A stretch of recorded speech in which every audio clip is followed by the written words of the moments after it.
శ్రీ మహాగణాధిపతయే నమః, శ్రీమాత్రే నమః. తెలుగు భక్తి ఛానల్ ప్రేక్షకులందరికీ నమస్కారం. విశ్వావసు నామ సంవత్సరంలో కర్కాటక రాశిలో జన్మించిన వాళ్ళకి భవిష్యత్ ఎలా ఉండబోతోందో, జన్మరాశి లేదా నామరాశిని బట్టి కర్కాటక రాశిలో జన్మించిన స్త్రీ పురుషులు ఎలాంటి పరిహారాలు చేసుకుంటే విశ్వావసు నామ సంవత్సరం మొత్తం కూడా ధనయోగము రాజయోగము కలుగుతాయో ఈ వీడియోలో మనం తెలుసుకుందాం. ముందుగా కర్కాటక రాశి వాళ్ళకి ఈ విశ్వావసు నామ సంవత్సరం ఒక పెద్ద రిలీఫ్ అని చెప్పుకోవాలి. ఎందుకంత పెద్ద రిలీఫ్ అంటే 2023 సంవత్సరం జనవరి నుంచి అష్టమ శని దోషం వల్ల కర్కాటక రాశి వాళ్ళు ఉక్కిరిబిక్కిరైపోయారు. ఆ అష్టమ శని దోషం నుంచి ఈ విశ్వావసు నామ సంవత్సరంలో బయటికి వచ్చేశారు. కాబట్టి కర్కాటక రాశి వాళ్ళకి ఒక పెద్ద రిలీఫ్ అని ఈ విశ్వావసు నామ సంవత్సరంలో చెప్పుకోవచ్చు. అష్టమ శని దోషం తొలగిపోయింది. అయితే కర్కాటక రాశి వాళ్ళకి శనైశ్చరుడు పూర్తిగా యోగించట్లేదు. 9వ స్థానంలో ఉన్నాడు. 9వ స్థానంలో శని యోగించడు. అయితే అష్టమ శని దోషం మాత్రం తొలగిపోయింది. కాబట్టి కర్కాటక రాశి వాళ్ళు 9వ స్థానంలో శని ఉన్నప్పుడు ఏం జరుగుతుందంటే ఒక్కొక్కసారి కష్టం ఎక్కువ పడ్డా కూడా ఫలితం తక్కువ వస్తూ ఉంటుంది. అదృష్టం అందుకోవటం ఆలస్యం అవుతూ ఉంటుంది.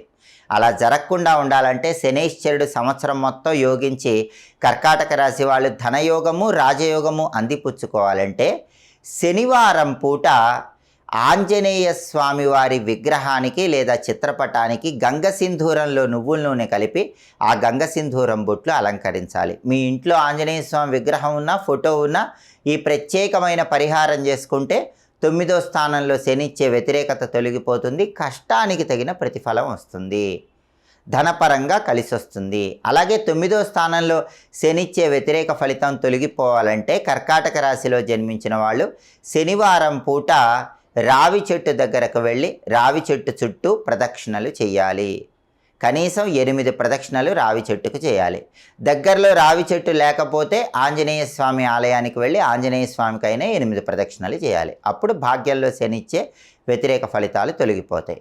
అలాగే కర్కాటక రాశి వాళ్ళకి ఈ విశ్వావసు నామ సంవత్సరంలో మే 18వ తేదీ నుంచి 8వ స్థానంలో రాహువు సంచారం మొదలవుతోంది. సంవత్సరం మొత్తం కూడా కర్కాటక రాశి వాళ్ళకి ఈ విశ్వావసు నామ సంవత్సరంలో అష్టమ రాహుదోషం ఉంది. అష్టమ రాహుదోషం ఉన్నప్పుడు ఏమవుతుంది? ఆలోచనలు చాలా ఉంటాయి, ఆచరణ ఏది ఉండదు.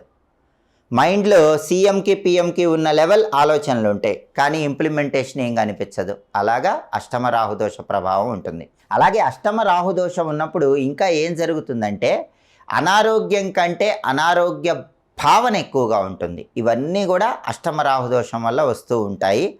అలాగే అష్టమ రాహుదోషం ఉన్నప్పుడు ఏ పని చేయాలన్నా కూడా ఆసక్తి ఉండదు. చూద్దాంలే చేద్దాంలే అన్నట్లు ఉంటుంది. మరి ఈ అష్టమ రాహుదోషం తొలగిపోయి రాజయోగం కలగాలంటే, పని పట్ల ఆసక్తి పెరిగి విజయం సాధించాలంటే, అనారోగ్య సమస్యలు లేకుండా ఉండాలంటే కర్కాటక రాశి వాళ్ళు ఏం చేయాలి? ఆదివారం పూట దుర్గాదేవి ఆలయంలో నిమ్మ దీపాలు వెలిగించాలి. ఆదివారం సాయంత్రం 4:30 నుంచి 6 మధ్య ప్రాంతంలో అంటే రాహుకాలంలో 4 నిమ్మ దొప్పల్లో నువ్వుల నూనె పోసి కుంభవత్తులు వేసి దీపాలు వెలిగించండి. ఇలా విశ్వావసు నామ సంవత్సరంలో 12 ఆదివారాలు చేసినట్లయితే ఈ అష్టమ రాహుదోషం తొలగిపోతుంది. ఈ సమస్యల నుంచి బయటపడవచ్చు. అలాగే మే 18వ తేదీ నుంచి కర్కాటక రాశి వాళ్ళకి 2వ స్థానంలో కేతువు సంచారం మొదలవుతోంది. ఈ ద్వితీయంలో కేతువు ఏం చేస్తాడంటే కుటుంబంలో సమస్యలు ఇస్తాడు. ఉన్నట్టుండి కుటుంబంలో ఒకరంటే ఒకరికి పడకపోవటం ఇలాంటి సమస్యలు ఇస్తూ ఉంటాడు. అలాగే ఆకస్మికంగా ధన నష్టం జరిగేలాగా చేస్తాడు. ద్వితీయంలో కేతువు ఇచ్చే ఈ వ్యతిరేక ఫలితాలు లేకుండా ఉండాలంటే కర్కాటక రాశి వాళ్ళు సంవత్సరం మొత్తం కేతువు యోగించాలంటే మంగళవారం పూట నానబెట్టిన ఉలవలు గోమాతకు ఆహారంగా తినిపించాలి. అలాగే మంగళవారం గణపతి ఆలయానికి వెళ్ళి గణపతికి ఎరుపు రంగు పుష్పాలతో అర్చన చేయించుకోవాలి. ఆలయానికి వెళ్ళటం వీలు కాకపోతే ఇంట్లో అయినా సరే గణపతికి ఎరుపు రంగు పుష్పాలతో మంగళవారం పూట పూజ చేసుకోవాలి. కొబ్బరి నూనె దీపం వెలిగించడం, ఎర్ర పుష్పాలతో గణపతిని పూజించడం చేస్తే ఈ ద్వితీయంలో కేతువిచ్చే వ్యతిరేక ఫలితాలు తొలగిపోతాయి. అలాగే కర్కాటక రాశిలో జన్మించినటువంటి పురుషులు ఎవరైనా సరే దర్భచాప మీద కూర్చొని పూజ చేసుకోండి. దర్భచాప మీద కూర్చొని పూజ చేసుకుంటే ఈ రెండో ఇంట్లో కేతువు ఇచ్చే వ్యతిరేక ఫలితాలు తొలగిపోతే కుటుంబ సమస్యల నుంచి బయటపడవచ్చు. స్త్రీలైతే కుక్కలకి బ్రెడ్ కానీ బిస్కెట్లు కానీ మంగళవారం ఆహారంగా వేస్తూ ఉండండి. రెండో ఇంట్లో కేతువు ఇచ్చే వ్యతిరేక ఫలితాలు తొలగిపోతాయి. అప్పుడు కుటుంబ కలహాలు ఉండవు, అనుకోకుండా ధన నష్టం జరగదు. అలాగే కర్కాటక రాశి వాళ్ళకి ఈ సంవత్సరము గురుబలం అనేది లేదు. ఎందుకంటే గురువు ఈ సంవత్సరం మొత్తం కూడా 12, 1 స్థానాల్లో సంచారం చేస్తున్నాడు. దీనివల్ల డబ్బు ఖర్చు ఎక్కువగా ఉంటుంది. కర్కాటక రాశి స్త్రీలకు కానీ కర్కాటక రాశి పురుషులకు కానీ విశ్వావసునామ సంవత్సరంలో ఏం జరుగుతుందంటే ఊరికే డబ్బులు ఖర్చు అయిపోతాయి. ఎంత సంపాదించినా డబ్బు నిలబడదు. మరి ఈ సమస్య నుంచి బయటికి రావాలంటే, అద్భుతమైన ధనయోగం కలగాలంటే ఏం చేయాలి? గురువారం పూట నెలకొక్కసారి 1.25 కేజీ శనగలు పసుపు రంగు వస్త్రంలో మూటగట్టి ఉదయం 6 నుంచి 7 గంటల మధ్య ప్రాంతంలో దేవాలయంలో పంతులు గారికి దానం ఇవ్వాలి. గురువారం ఉదయం 6 నుంచి 7 మధ్యలో అంటే గురుహోరలో కేజింబావు శనగలు దేవాలయంలో పంతులు గారికి దానం ఇస్తే గురుబలం అనేది విశేషంగా పెరుగుతుంది. అలాగే గురుబలం పెరగాలంటే కర్కాటక రాశి వాళ్ళు గురువారం పూట షిరిడీ సాయినాథుడి మందిరానికి వెళ్ళి ధునిలో కొబ్బరికాయ వేసి నమస్కారం చేసుకోవాలి.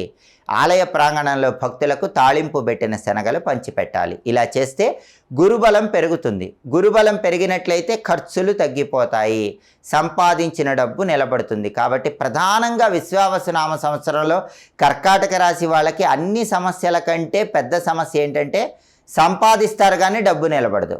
ఆ సమస్య నుంచి బయటపడటానికి, సంపాదించిన డబ్బు నిలబడటానికి ఈ ప్రత్యేకమైన విధి విధానాలు పాటించాలి. కాబట్టి ప్రధానంగా కర్కాటక రాశి వాళ్ళకి ఈ సంవత్సరం అష్టమ శని నుంచి రిలీఫ్ వచ్చినా కూడా 9వ స్థానంలో శని వ్యతిరేక ఫలితాలు ఇస్తాడు.